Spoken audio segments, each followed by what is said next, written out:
ত্রয়োদশ জাতীয় সংসদ নির্বাচন সন্নিকটে। এ উপলক্ষে সারা দেশের আসন সমূহ নিয়ে আমাদের বিশেষ আয়োজন আমার আসন। আজকের পর্বে থাকছে পাবনা 5 আসনের বিস্তারিত, আর আপনাদের সাথে আছে আমি শুভ ইসলাম। ত্রয়োদশ জাতীয় সংসদ নির্বাচন ঘিরে সরব দেশের রাজনৈতিক অঙ্গন। পিছিয়ে নেই উত্তরের প্রাচীন জেলা পাবনা। এই জেলার অন্যতম গুরুত্বপূর্ণ আসন পাবনা 5। 10টি ইউনিয়ন ও একটি পৌরসভা নিয়ে গঠিত পাবনা সদর 5। নির্বাচনী এলাকা 72। আসনটিতে মোট ভোটারের সংখ্যা 5,20,466 জন। এর মধ্যে পুরুষ ভোটারের সংখ্যা 2,62,598 জন, আর নারী ভোটারের সংখ্যা 2,57,865 জন। এর মধ্যে শতকরা প্রায় 30% নতুন ভোটার। 2008 থেকে 2024 সাল পর্যন্ত এই আসনটি আওয়ামী লীগের দখলে ছিল। এ সময়কালে গোলাম ফারুক প্রিন্স টানা এমপি নির্বাচিত হন। এর আগে 1991 ও 2001 সালের নির্বাচনে জামায়াত ইসলামীর মাওলানা আব্দুস সোবহান নির্বাচিত সংসদ সদস্যের দায়িত্ব পালন করেন। স্বাধীনতার পর বীর মুক্তিযোদ্ধা রফিকুল ইসলাম বকুল ছাড়া এ আসনে বিএনপির কেউ সংসদ সদস্য নির্বাচিত হতে পারেনি। 1996 সালে নির্বাচিত হওয়ার পর সংসদের পূর্ণ মেয়াদ শেষ হওয়ার আগেই তিনি সড়ক দুর্ঘটনায় মারা গেলে 2000 সালের উপনির্বাচনে আওয়ামী লীগের ডাক্তার মাজহার আলী কাদেরী নির্বাচিত হন।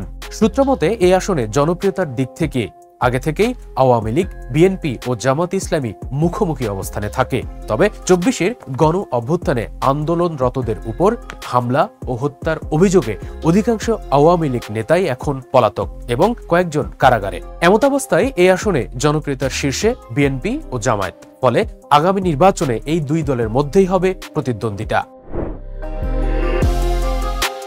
বিএনপি থেকে দলের চেয়ারপারসনের বিশেষ সহকারী ও শ্রমিক দলের প্রধান সমন্বয়ক অ্যাডভোকেট শামসুর রহমান শিমুল বিশ্বাস এবং জামাত থেকে জেলা জামায়াতের নায়েবে আমির প্রিন্সিপাল মাওলানা ইকবাল হোসাইনকে প্রার্থী হিসেবে মনোনয়ন দেওয়া হয়েছে। জুলাই গণ অভ্যুত্থান থেকে উঠে আসা নেতৃত্বদের নিয়ে গঠিত তরুণদের দল এনসিপির কোনো কমিটি নেই এই জেলায়। ফলে এ আসনে তাদের হয়ে এখনো মাঠে কাউকে দেখা যায়নি। তবে এর বাইরে জাতীয় পার্টি ও গণ অধিকার পরিষদের কিছু সংখ্যক কর্মী সমর্থক রয়েছে। তবে সরকার পতনের পর থেকে জেলার অন্যান্য দু একটি জায়গায় গণ অধিকার পরিষদের কিছুটা রাজনৈতিক কর্মকাণ্ড দেখা গেলেও সদর আসনে সংসদ নির্বাচন কেন্দ্রিক তেমন তৎপরতা দেখা যায়নি। এ আসনে ইসলামী আন্দোলনেরও বেশ সংখ্যক কর্মী সমর্থক আছে। এ আসনে এ দলের মনোনয়ন চাইতে পারেন ASM আরিফ বিল্লাহ।